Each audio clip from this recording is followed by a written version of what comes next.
Hello दोस्तों, कैसे हैं आप सभी लोग। उम्मीद करता हूँ सभी अच्छे होंगे। लास्ट लेक्चर में जो है हमने बीएनएस का सेक्शन नंबर 2 और जो डेफिनेशन क्लोज था उसमें 12 तक कर लिए थे।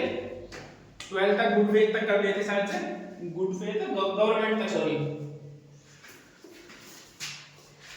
नेक्स्ट जो हम स्टार्ट करने वाले थे 2 का 13, जिसको हार्बरिंग कहते हैं संशय हिंदी में।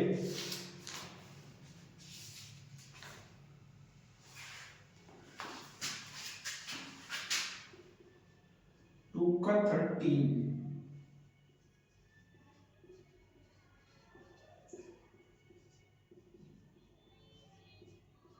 संशय, ठीक है, ऐसे लिखते हैं। हाँ, अच्छा, हार्बरिंग क्या होता है? हार्बरिंग होता क्या है एक्चुअल में? हार्बरिंग का मतलब होता है कि किसी, जैसे मान लीजिए किसी व्यक्ति को जो है कोई सहायता पहुंचाना। अब सहायता किसी भी तरीके की हो सकती है, पैसों की हो सकती है, खाने पीने की हो सकती है, कपड़े वगैरह प्रोवाइड कराने की हो सकती है, या फिर कोई जो है अपने छिपाने के लिए जो है किसी व्यक्ति ने कोई ऑफेंस कर दिया, उसको अपने घर पर छिपा के रखा हुआ है, तो ये भी एक सहायता ही होती है। तो इसमें ये बात करता है कि हार्बरिंग क्या होता है। हार्बरिंग को जब भी हम पढ़ेंगे ना, तो भी हार्बरिंग को हम रीड विद सेक्शन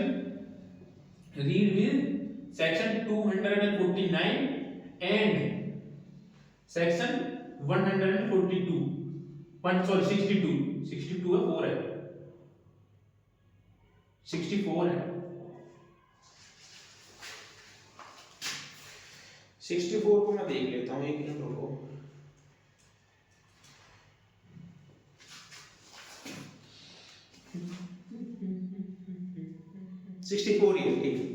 हार्बरिंग डेजर्टर की बात करता है। जब भी हम हार्बरिंग को पढ़ेंगे ना, हार्बर को पढ़ेंगे, संशय को, तो इनके साथ में जो है इसको जरूर पढ़ेंगे, सेक्शन नंबर 249, जो हमें बिल्कुल क्लियर कर देगा कि हार्बर होता क्या है और क्यों ये अपराध है। ठीक है, हार्बर देखो, किसी व्यक्ति को जो है, क्या हार्बरिंग जो है ऑफेंस से पहले होती है या बाद में होती है? बताना मुझे जरा। जिस भाई को पता है वो कमेंट में जरूर बताएं। इसका जवाब मैं जो है नेक्स्ट वीडियो में जो है जरूर बताऊंगा आप लोगों को। चलो नेक्स्ट वीडियो में क्या भी बता देता हूँ, कोई जो है सोच सोच के परेशान रहेगा और हो सकता है मुझे भी याद ना रहे। हार्बरिंग जो है ना, देखो, ये वैसे तो ऑफेंस करने के बाद में जो है अप्लाई होती है। ठीक है, किसी व्यक्ति ने कोई ऑफेंस किया, उसके बाद में किसी को हेल्प करना, तब उसको हार्बरिंग करना, तब वो ऑफेंस होती है। लेकिन जो है ना, कुछ ऐसी कंडीशंस भी होती हैं, कुछ एक्सेप्शनल सेक्शंस भी हैं, जैसे 253 ये बात करता है कि यदि कोई डकैती वगैरह करने जा रहे हैं, ठीक है, उनको जो है हार्बरिंग देना, आपको पता है कोई वो अटैक वगैरह करने जा रहे हैं, आपको पता है और आप जानते हुए कि उनको संशय दे रहे हो या हार्बर कर रहे हो, हेल्प कर रहे हो, तब जो है तब आप लायबल होंगे, भले ही वो ऑफेंस हो या ना हो, ये जरूरी नहीं है। ठीक है, तो हार्बरिंग जो होती है वो ऑफेंस के बाद होती है, लेकिन जनरली तो ऑफेंस के बाद ही होती है। लेकिन जो है एक्सेप्शनल में इसमें कुछ सेक्शंस आते हैं, जैसे 253 डकैती वगैरह के कुछ सेक्शंस आ जाते हैं, डकैती विद मर्डर वगैरह के, जिसमें 5 साल या 7 साल सजा तक की पनिशमेंट हो, एलआई की पनिशमेंट हो, शायद से यही है। आगे जब पढ़ाएंगे तब देखेंगे। हार्बरिंग, अच्छा, हार्बरिंग की परिभाषा क्या कहते हैं? Including supply a person with the shelter, foods, drink, money, clothes, arms, ammunition और मींस ऑफ द कन्वे और the assisting a person by any means. Harbouring क्या इंक्लूड है? देखो, हार्बरिंग इंक्लूड क्या क्या इंक्लूड होता है? क्लोथ्स, और क्या क्या है, याद नहीं रहते यार एक साथ में। क्लोथ्स, ड्रिंक, ठीक है, arms, ammunitions, arms and ammunition, उसके बाद में फूड, शेल्टर, फूड, और कुछ लगेगा बाय एनी मींस, या फिर बाय एनी मींस किसी और तरीके से, मनी भी है इसमें, पैसों के द्वारा, ठीक है, और बाय एनी मींस, किसी व्यक्ति को जो है इन तरीकों से जो है हेल्प करना क्या हो जाता है? हार्बरिंग हो जाता है। हार्बरिंग का एक इंपॉर्टेंट केस है Nalini versus state of Tamil Nadu. ठीक है, Nalini versus state of Tamil Nadu, TNT देता हूं। इस केस को जब हम जब सेक्शन नंबर 249 पढ़ेंगे ना, तब पढ़ेंगे उसके साथ में। अभी बस आप इतना ही याद रखो कि इसका एक केस है हार्बरिंग का, वो है Nalini versus state of Tamil Nadu, ठीक है। उसके बाद कहता है whether the same kind of the those of the enumerated in this clause or not he is the evident apprehension, पकड़े जाने से बचने के लिए सहायता करना भी जो है इसमें सम्मिलित है। यदि वो कोई जो है पुलिस जो है उसको ढूंढ रही है और आपने जो उसको अपने घर में छुपा के रखा हुआ है तो भाई वो भी इसके लिए लायबल होगा तब भी। उसके बाद आता है 14 इंजरी। अभी जो आप इसको थोड़ा थोड़ा बस इसका मीनिंग समझ लो ताकि जब हम एक्ट को पढ़ेंगे ना तो उसमें कोई दिक्कत ना आए। डेफिनेशन क्लॉज होता ही इसलिए है कि जो वर्ड्स का जो यूज किया गया है, जिन वर्ड्स का इस एक्ट में यूज किया गया है और जिनका मेनली इंपैक्ट पड़ता है इस एक्ट पर, तो उन वर्ड्स को जो है इसमें डिफाइन किया जाता है। उन वर्ड को थोड़ा थोड़ा समझ लेते हैं, जब आएंगे तब बाकी फिर कर लेंगे, ठीक है। उसके बाद 14 आता है injury.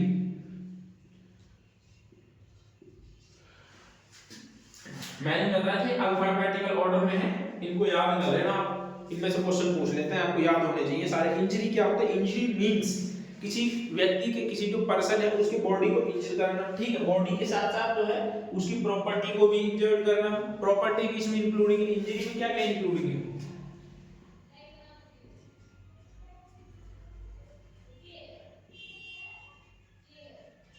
Include injury of body,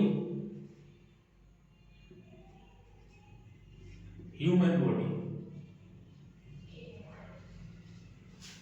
property, reputation,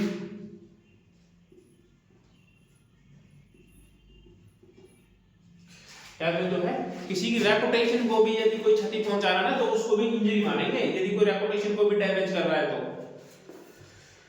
उसके बाद में आता है section number 15, illegally and legally bound to do. ये क्या होता है देखो, illegally and legally bound to do. अब आप लोग लाइव होते ना साथ में, कसम से बड़ा मजा आता पढ़ाने में। सबसे पहले हम बात करते हैं कि इलीगल शब्द क्या होता है। देखो इलीगल, अवैध। अवैध ये होता क्या है? इलीगल वर्ड है जो ये होता क्या है इलीगल? देखिए जो इस एक्ट में जो भी कोई बात जो इस एक्ट में है वो अपराध है, वो क्या है? इलीगल है। या फिर जो है सिविल कार्रवाई का जो है ग्राउंड्स उत्पन्न कर देती है, वो क्या माना जाएगा? इलीगल है।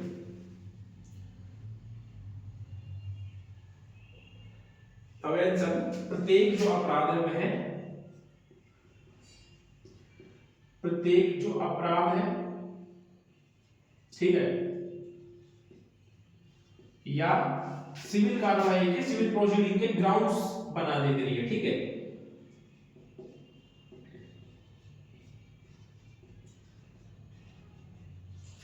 सिविल कार्रवाई के ग्राउंड्स उत्पन्न करते हैं, ठीक। तो वो क्या होता है? वो होता है इलीगल। उसके बाद में आता है दो वर्ड इसमें यूज किए गए हैं, लीगली बाउंड टू डू। वो क्या होता है लीगली बाउंड टू डू? देखिए कोई व्यक्ति उस बात को करने के लिए वैध रूप से बाध्य तब कहा जाता है जिसका लोप करने के लिए उसने अवैध किया। देखो मान लीजिए कोई पब्लिक सर्वेंट था, वो किसी ऑफेंस को रोकने के लिए जो बाउंड था, ठीक है, कोई कार्य करने के लिए बाउंड था, लेकिन वो ऐसा काम कर नहीं रहा है, तो उसको बोलते हैं लीगली बाउंड टू डू, ठीक है। जो व्यक्ति जो काम करने के लिए बाउंड है उस कार्य को ना कर रहा हो, तब जो होता है वो लीगली बाउंड टू डू कहते हैं इसको, ठीक है।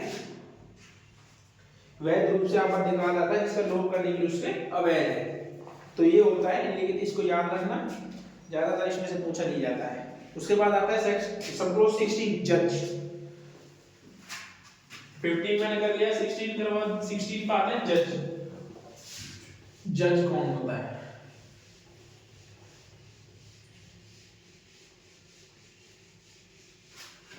जब हमने 5 किया था, 2 का 5, तो उसमें हमने पहले किया था कोर्ट। कोर्ट क्या है? न्यायाधीश जो न्याय से कार्य करने के लिए नियुक्त हुआ है, कोर्ट है। 2 का 16 में हम बात करते हैं जज की। जज कौन है? अब देखिए जज कौन? जज means a person who is officially designated as a जज एंड इंक्लूडिंग ए पर्सन जो क्या है ऑफिशियली डेजिग्नेट किया गया है एज अ जज, हु इज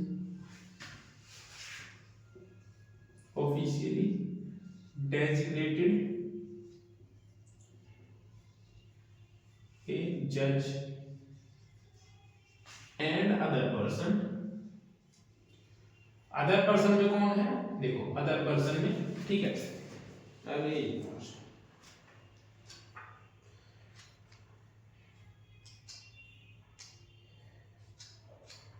आराम से चलेंगे, इसको आराम से करेंगे, कोई जल्दबाजी है नहीं, हमें आराम से कोर्स को कंप्लीट करना है, समझ समझ के करना है।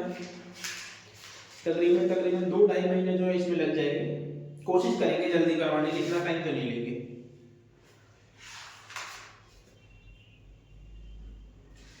Who is empowered by law to give in any legal proceeding, civil or criminal, a definitely judgment of the order, judgment which is not appealed against would be definitive judgment। इसको आप पढ़ लेना, इसमें कुछ भी नहीं है यार जज जैसा पढ़ाने के लिए, ठीक है।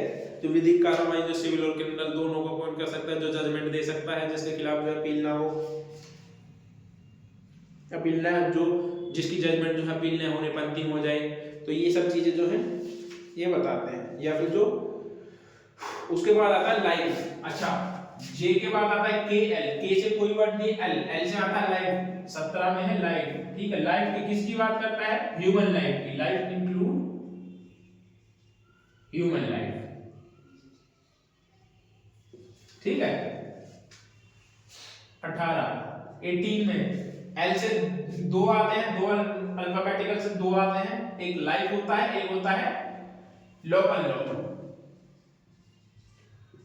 लोकल लॉ, जो लोकल लॉ क्या होता है, जो किसी स्पेसिफिक पर्टिकुलर एरिया के लिए बनाया जाता है ना, उसको बोलते हैं लोकल लॉ। अच्छा एक इसमें जब हम आगे बढ़ेंगे 230 में वो आएगा स्पेशल लॉ। स्पेशल लॉ क्या होता है, जो किसी स्पेसिफिक विषय पर, जो किसी स्पेसिफिक सब्जेक्ट पर बनाया गया हो, जैसे कि पॉक्सो है, पॉक्सो क्या है, एक स्पेशल लॉ है, ठीक है। अब जो लोकल लॉ क्या होता है, लोकल लॉ जैसे डिस्ट्रिक्ट के हिसाब से भी बने हुए होते हैं, कई आदिवासी क्षेत्रों में ज्यादा बने हुए होते हैं, लोकल लॉज क्या होते हैं, ठीक है। लोकल लॉज मेनली जो होते हैं वो वहां के लोगों के राइट्स को प्रोटेक्ट करने के लिए होते हैं लोकल लॉज। ये क्या होते हैं, किसी स्पेसिफिक एरिया के होते हैं, particular part of India, applicable particular part of India, ठीक है, याद रखना पर्टिकुलर पार्ट ऑफ इंडिया, ये जो है इस पर्टिकुलर पार्ट ऑफ इंडिया पे अप्लाई होते हैं। उसके बाद में एल, उसके बाद आता है 19 क्या आता है, एल, एल के बाद आता है एल, एम, एम में कोई है मूवेबल प्रॉपर्टी, मंथ, ठीक है। तो पहले आएगा month and year, month and year, month and year किससे इंक्लूडिंग होंगे, ये इसमें एक वर्ड है ग्रीगोरियन कैलेंडर, जो भी हम फॉलो करते हैं ना वो होता है ग्रीगोरियन कैलेंडर, जो अंग्रेज हमें देके गए थे। हमारा कैलेंडर जो होता है पंचांग, मुझे नहीं पता हिंदू क्या कहते हैं, याद नहीं आ रहा है मुझे, पता तो है ग्रीगोरियन कैलेंडर जो है यूज होता है, याद रखना।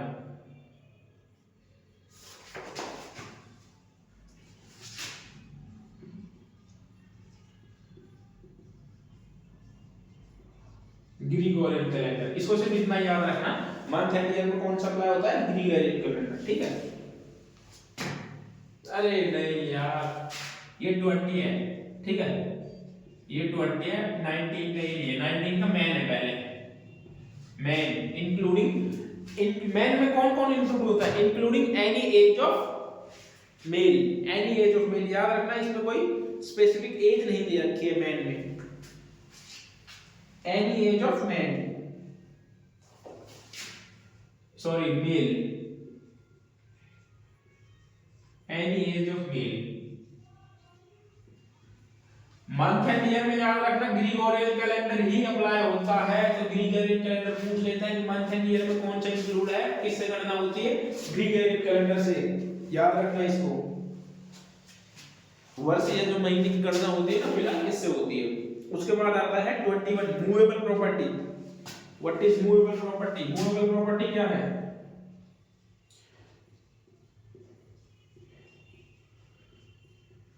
मूवेबल प्रॉपर्टी जब हम टीपीए पढ़ेंगे ना तो उसके डेफिनेशन क्लॉज में फर्स्ट ही है कि व्हाट इज इमूवेबल प्रॉपर्टी या फिर व्हाट इज मूवेबल प्रॉपर्टी, ठीक है। मूवेबल प्रॉपर्टी बताइए भाई क्या है मूवेबल प्रॉपर्टी, ये क्या कहता है पहले ये देखते हैं। Including property of every description except land and thing attach the earth और the permanently fastened to the and, इसमें जो है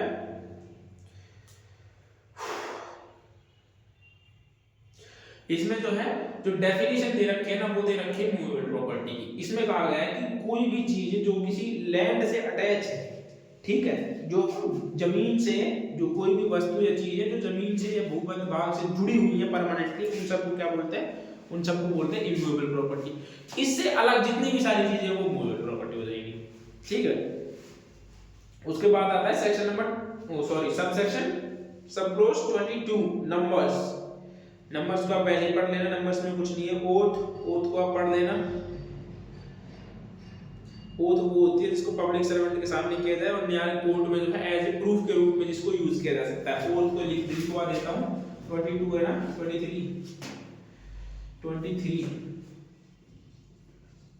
ओथ में मेनली दो चीजें होती है। फर्स्ट, पहला जिसको पब्लिक सर्वेंट के सामने हो, पब्लिक सर्वेंट के सामने होती है। सेकंड, दूसरी क्या है, जो एज ए एविडेंस जो कोर्ट में यूज होती हो, एज ए एविडेंस कोर्ट में यूज हो, उसको बोलते हैं ओथ। यूज हो नहीं, सॉरी, यूज किया जा सके जिसको। उसके बाद आता है ऑफेंस की ऑफेंस क्या है, इसमें कुछ भी नहीं है, याद रखना, सिर्फ सब सेक्शन याद रखना कि ऑफेंस क्या है। उसके बाद आता है सेक्शन सब क्लोज 25 ओमिशन। ओमिशन क्या होता है? ओमिशन मैंने लोग बताए थे, किसी कार्य को करने के लिए बाउंड रहते हो, कुछ कार्य को ना करना, कभी कभी किसी एक्ट को ना करना, उसको क्या कहते हैं? ओमिशन। सीरीज ऑफ ओमिशन भी हो सकता है, सिंगल भी हो सकता है, एक्ट की तरह ना। उसके बाद आता है person. Person including any, person में कौन होता है? 2 के 20। अभी जब इसको सारे को कर लेंगे ना तो एक बार में जो है सभी को एक बार वेरीफाई करेंगे यहीं पे कि कौन से में क्या है। पर्सन का मतलब क्या होता है? इंक्लूडिंग एनी कंपनी और एसोसिएशन और body of person whether the incorporated और नॉट। कोई भी कंपनी या संगम या व्यक्ति निकाय, चाहे वह निगमित हो या नहीं हो, तो इसमें कौन कौन इंक्लूड है? कोई पर्सन तो है ही है, साथ में कौन कौन इंक्लूड है? पर्सन है ना, पर्सन। पर्सन में कौन कौन आता है? देखो, इसमें आता है इंक्लूड एनी कंपनी और association. First, any company. Second, any association.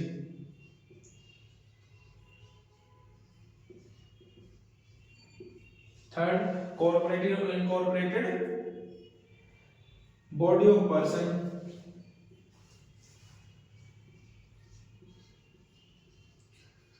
कॉर्पोरेटेड whether is corporated or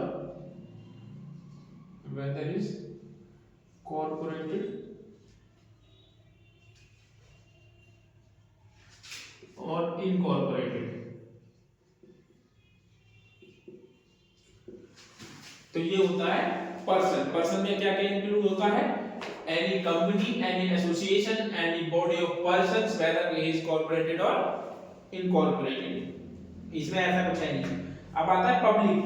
public क्या होती है? पब्लिक में क्या क्या इंक्लूड होता है? पब्लिक जो होती है, पब्लिक किसी कम्युनिटी को या फिर स्पेसिफिक क्लास ऑफ पब्लिक और एनी कम्युनिटी, इसको इतना ही याद रखना, ज्यादा कुछ नहीं। उसके बाद आता है public servant. 28 public servant. Public servant अब कौन कौन होते हैं? देखो, इसमें ये सारे जो होते हैं पब्लिक सर्वेंट होते हैं। सेना का कोई भी ऑफिसर पब्लिक सर्वेंट है। एवरी जज is a public servant. Every officer of the court is a public servant. Every assessor of the member of the panchayat is a public servant. Every arbitrator is a public servant. Every person who is hold the office of the virtue of the empowered to the person of the confinement, जो किसी व्यक्ति को कैद में रख सके, who is a public servant legally, जिसे government ने, आप लोग ये देख लेने सारे पब्लिक सर्वेंट हैं। इसमें मेरा सवाल सिर्फ आपसे ये है कि एक इसमें 2-3 केस हैं। एम करुणानिधि करके एक केस है जिसमें क्या कहा गया था कि MLA is not a public servant. याद रखना, इस चीज को पूछ लेते हैं। Sorry, A R Antulay versus R S Nayak था। एम करुणानिधि में तो ये एम करुणानिधि में क्या बोला था? एम करुणानिधि में ये बोला था सीएम और PM is a public servant, ठीक है। इसमें 2 केस थे, ए आर अंतुले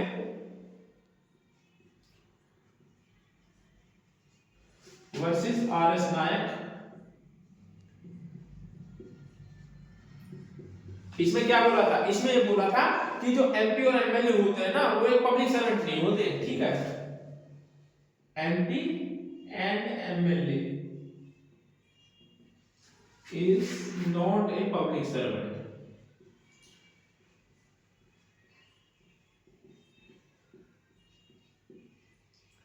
सिर्फ इसी जजमेंट की वजह से अभी उन्नाव रेप केस का जो पीड़ित है उसके ऊपर पॉक्सो एक्ट का सेक्शन नंबर 4 का 2 अप्लाई नहीं हुआ, ठीक है। क्यों? क्योंकि उन्होंने जो है पुलिस ने उसको पब्लिक सर्वेंट के रूप में जो है अप्लाई किया था, लेकिन जो है कोर्ट दिल्ली हाई कोर्ट में ये कहा था, और ये भी एक ग्राउंड बना था उसमें बेल के लिए जिसका भी विरोध हो रहा है, उसमें ये भी एक ग्राउंड था, जजमेंट को पढ़ना, उसमें ये ग्राउंड था कि एमएलए तो जो है पब्लिक सर्वेंट है ही नहीं, तो उसके खिलाफ वो धारा लग ही नहीं सकती, ठीक है। चलो वो मैटर अलग है, इसमें था। और दूसरा क्या था, एआरएम दुले M Karunanidhi versus union of India, M Karunanidhi versus union of India. इसमें कहा गया था सीएम और जो पीएम होता है, और PM is a public servant. याद रखना दोनों केसेस को, बहुत बार पूछेंगे एग्जाम में, आगे भी पूछे जाएंगे, क्योंकि इन्हीं से जो है ये जजमेंट ये डिसाइड हुए थे कि कौन पब्लिक सर्वेंट, क्या ये पब्लिक सर्वेंट की परिभाषा में आएंगे या नहीं आएंगे। उसके बाद आता है सेक्शन इसका 229 रीजन टू बिलीव, 2 का 29 reason to believe. Reason to believe कब कहते हैं किसी व्यक्ति को, सॉरी रीजन टू बिलीव कब कहते हैं, पढ़ो एक बार क्या कहता है।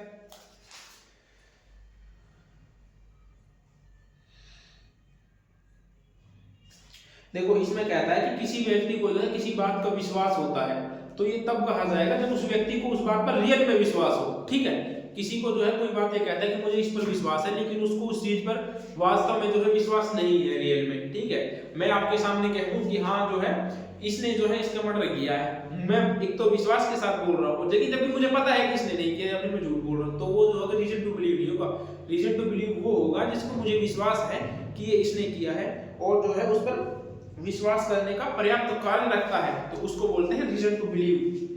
उसके बाद आता है स्पेशल लॉ। स्पेशल लॉ जैसे लोकल लॉ था 2K30 में, उसी तरह आता है स्पेशल लॉ। स्पेशल लॉ कहता है कि जो किसी स्पेसिफिक सब्जेक्ट पर अप्लाई होता है। 30 special law applicable to specific subject, किसी विशेष विषय पर जो अप्लाई होता है, ठीक है।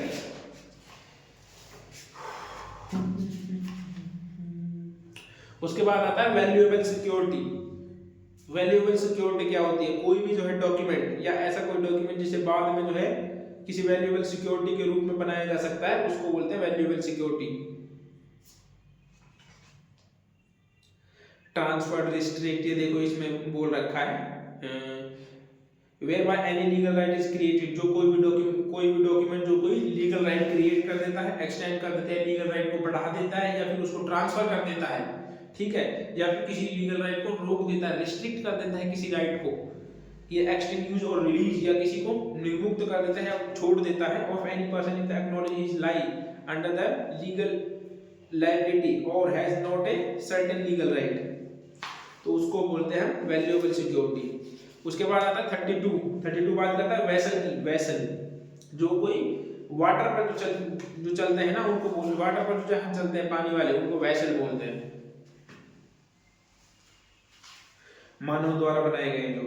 उसके बाद आता है वॉलंटियरली। विल वोमेन, वोमेन में एनी एज ऑफ वोमेन आ जाएगा। विल का मतलब टेस्टामेंट्री डॉक्यूमेंट होते हैं, ठीक है। टेस्टामेंट्री डॉक्यूमेंट्स मींस ए वसीयत। Wrongful gain, wrongful loss. अच्छा रॉन्गफुल गेन क्या होता है, 2 का 36, ठीक है ना, सदोष अभिलाभ, अभिलाभ है, means gain a unlawful means of property to which the person gaining is not legally entitled, ऐसी किसी प्रॉपर्टी पर जो है लाभ प्राप्त करना जिसको प्राप्त करने के लिए वे वैध रूप से हकदार नहीं है, उसको बोलते हैं रॉन्गफुल गेन, अर्थात रॉन्गफुल गलत तरीके से जो है लाभ को प्राप्त करना। उसके बाद कहते हैं रॉन्गफुल लॉस, ये उसका उल्टा हो जाएगा, गलत तरीके से जो है किसी को हानि करना, ये होता है रॉन्गफुल लॉस। उसके बाद आता है gaining wrongfully and losing wrongfully, इनको पढ़ लेना, कुछ नहीं है इसमें। तो आपको ये याद हो गए होंगे, उम्मीद करता हूं मैं आप लोगों ने कल भी इसको पढ़ा होगा, ठीक है। तो अब हम जो है इसको एक बार लिख कर देखते हैं, सीरियल वाइज जो है आप लोगों के याद भी हो जाएंगे डेफिनेशन की, किस किस की डेफिनेशन में क्या क्या है। आज जो है डेफिनेशन क्लॉज तो खत्म हो ही गया है, थोड़ा बहुत टाइम है, इसमें एक बार रिवाइज कर लेते हैं। तो फर्स्ट था, उसमें था एक्ट, एक्ट में इसमें दो थे, पहला एक्ट था, दूसरे में एनिमल था, ए से दो थे, ठीक है, एनिमल। तीसरे में क्या था, तीसरे में था चाइल्ड, सी, क्योंकि बी से तो कोई वर्ड था नहीं। उसके बाद चार में था 5 6 7 8 9 10 11 12 13 14, इसको लिख देते हैं यहाँ पे 15 16 17 18 19 20 21 22 23 24 25 26 27 27 तक तो करते हैं। अच्छा, सी के 3 थे, मैंने बताया था 3 है सी के, चाइल्ड, काउंटरफिटेड, कोड, ठीक है। डी के कितने थे, डी के भी 3 थे, 6 में क्या था, 6 में था डेथ, 7 में क्या था, डिसऑनेस्टली,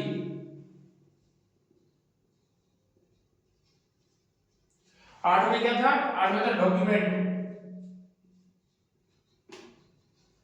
9 में क्या था, 9 में था प्रूडेंटली, ठीक है।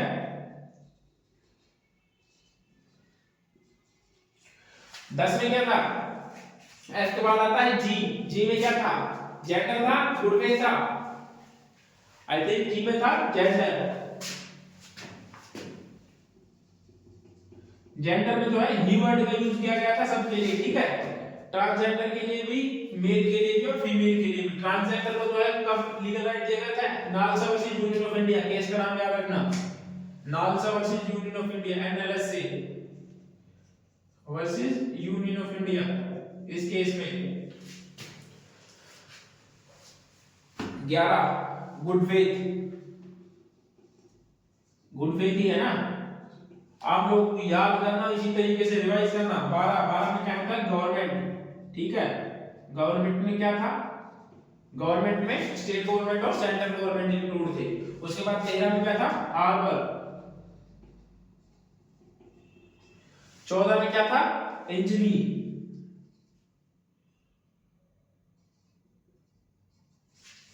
15 में क्या था, illegal and legally bound to do, illegal and legally bound to do.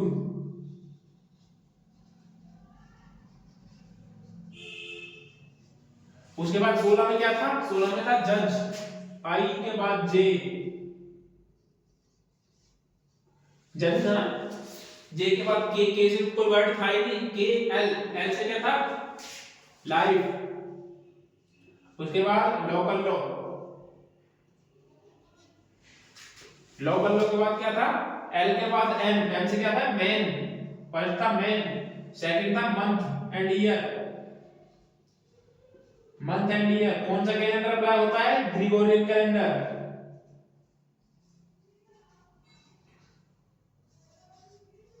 जिससे मंथ वगैरह हमारा चल रहा है ग्रिगोरियन कैलेंडर बोलते हैं। 21 में क्या था, मूवेबल प्रॉपर्टी, कौन सी होती है मूवेबल प्रॉपर्टी, इमूवेबल प्रॉपर्टी को छोड़कर जितनी भी प्रॉपर्टी होते हैं, एक टाइप ऑफ प्रॉपर्टीज है मूवेबल प्रॉपर्टी, ठीक है। एन के बाद में 22 में था नंबर, 23 में क्या था, ओथ था कि ओमिशन था, ओथ होगा ना पहले, ओ ए आता है, ओमिशन,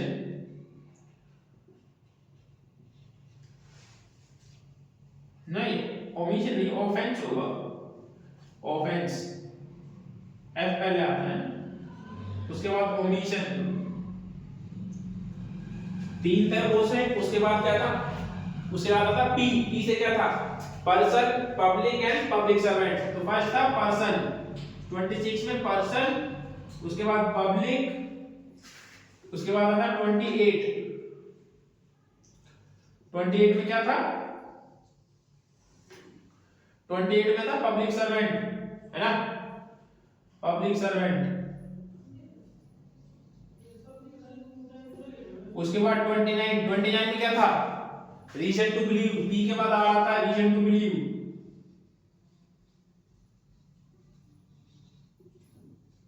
30 में क्या था, 30 में था स्पेशल लॉ।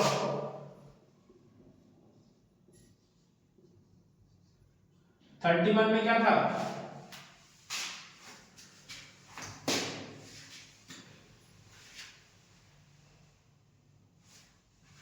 वी से आई थिंक वेसल था ना, 31 में वेसल।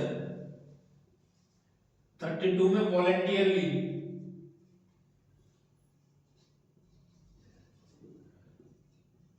33 में विल था कि वोमेन था पहले, वॉलंटियरली विल। 34 में वोमेन। 35 नहीं, मुझे ऐसा लगता है कि गलत है।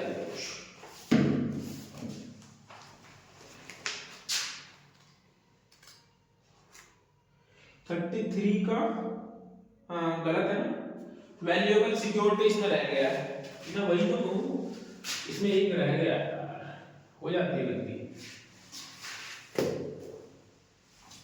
वैसल, अच्छा ये भी गलत है भाई, वैसल 32 में है। Valuable security,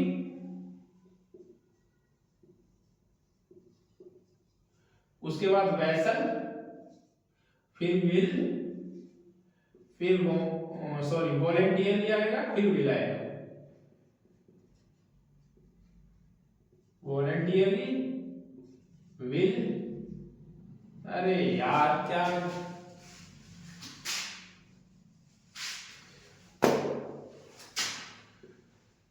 will, women. 36 में क्या है, रॉन्गफुल गेन। रॉन्गफुल गेन आप लोगों के साथ साथ जो है मुझे भी जो है और अच्छे से याद नहीं, wrongful loss, wrongful loss 38, gaining wrongfully and losing wrongfully. उसके बाद 39 में वर्ड और एक्सप्रेशन आ जाते हैं।